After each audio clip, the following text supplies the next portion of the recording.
Hi, in this video, I'll show you how to reset or change your password in the portal.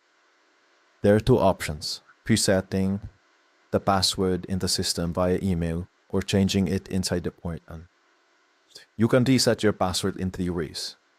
First is in the contacts list.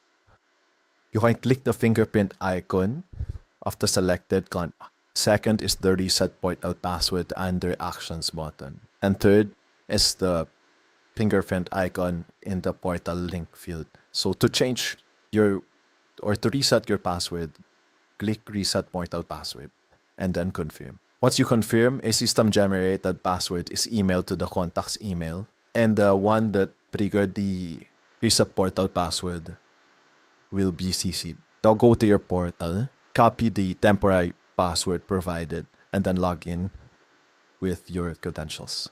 Next, inside the portal, go to change password section. So enter your current password and the new password, and then tick update. Once this has been updated, your new password will be updated. So that's it. You can easily reset or change your portal password.